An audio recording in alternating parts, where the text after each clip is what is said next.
السلام علیکم ناظرین، آج کی ویڈیو میں ہم آپ کو بتائیں گے کہ ہندوستان میں بت پرستی کی ابتدا کب ہوئی اور ہندوستان کو کس نے بسایا۔ ویڈیو کو پورا دیکھیے گا، انشاءاللہ آپ کے علم میں اضافہ ہوگا۔ نوح علیہ السلام کے پوتے ہند نے بسایا ہندوستان۔ حام بن نوح اپنے باقی دونوں بھائیوں کی طرح حام بھی اپنے عالی قدر والد کے ایما پر چلتے ہوئے دنیا کے جنوبی حصے میں پہنچے اور یہاں سکونت اختیار کی۔ ان کے بھی 6 بیٹے ہوئے: ہند، سندھ، حبش، افرنج، ہرمز، بویا۔ ان سب بیٹوں کے نام پر ایک ایک شہر آباد ہوا، جن میں سندھ نے علاقہ سندھ کو آباد کیا اور ٹھٹھہ اور ملتان کو اپنے بیٹوں سے آباد کیا، جبکہ ہند نے ملک ہندوستان کو رہنے کے لیے پسند کیا، جس کے 4 بیٹے ہوئے۔ پورب، بھنگ، دکن، نہروال تھے۔ جو علاقے آج کل ان ناموں سے موسوم ہیں وہ انہی کے آباد کیے ہوئے ہیں۔ دکن کے 3 بیٹے ہوئے: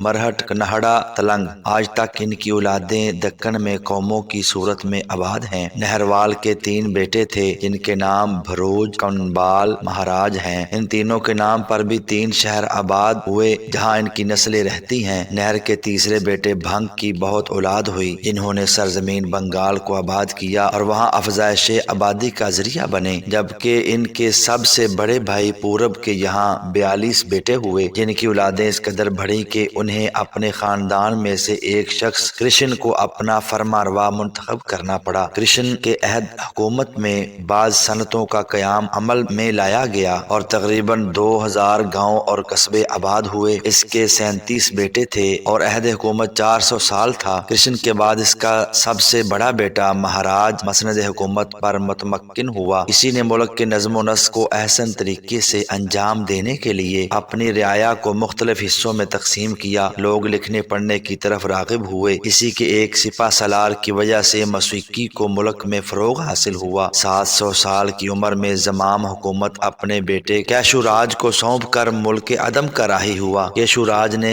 220 سال تک حکومت کی۔ اس کے بعد منیر رائے مرکب اقتدار پر سوار ہوا۔ منیر نامی شہر اس راجا کے دور کی سوغات ہے۔ ایک لڑائی کے نتیجے میں قلعہ حکومت راجا سورج کے سر پر ٹھہرا۔ ہندوستان میں بت پرستی کی ابتدا چونکہ حضرت نوح علیہ السلام کے پوتے ہند نے اپنے بزرگ کو ایک خدا کی عبادت کر کے دیکھا تھا، لہٰذا وہ بھی توحید پرست رہا اور اس کی اولاد بھی کئی نسلوں تک اسی مشروب کی پیروی کرتی رہی۔ مہاراج کے زمانے میں ایک شخص ایران سے ہندوستان آیا اور اس نے یہاں کے لوگوں کو آفتاب پرستی کی تعلیم دی، جسے کافی شہرت ملی۔ راجا سورج کے زمانے میں جھارکھنڈ کے کوہستان کے ایک برہمن جو جادو ٹونا وغیرہ میں بڑی مہارت رکھتا تھا، راجا کے دربار میں آیا اور بہت رسوخ حاصل کیا۔ اس نے راجا کو بت پرستی کی تعلیم دی اور یقین دلایا جو شخص کی شبیہ بنا کر اسے پوجے گا وہ سیدھے راستے پر ہوگا، لہٰذا بادشاہ کی دیکھا دیکھی راجا نے بھی اپنے بزرگوں کی مورتی بنا کر اسے پوجنا شروع کر دیا۔ خود راجا نے بھی دریائے گنگا کے کنارے قنوج نامی ایک شہر تعمیر کر کے وہاں بت پرستی شروع کر دی، کیونکہ وہ اس کا دارالسلطنت بھی تھا، لہٰذا وہاں کی آبادی میں تیزی سے اضافہ ہوا۔ اس کا نتیجہ یہ ہوا کہ تمام ہندوستان میں بت پرستی کی جانے لگی اور بت پرستوں کے مختلف 90 گروہ پیدا ہو گئے۔ راجا 250 سال کی عمر میں مر گیا، لیکن ہندوستان میں یہی بت پرستی آج تک جاری ہے۔ ہندو قوم آج 22 کروڑ دیوی دیوتا کے قائل ہیں۔ یہ تمام حقائق ہندوستان کے عظیم اور مسند مورخ ملا محمد قاسم ہندو شاہ المعروف فرشتہ کی کتاب تاریخ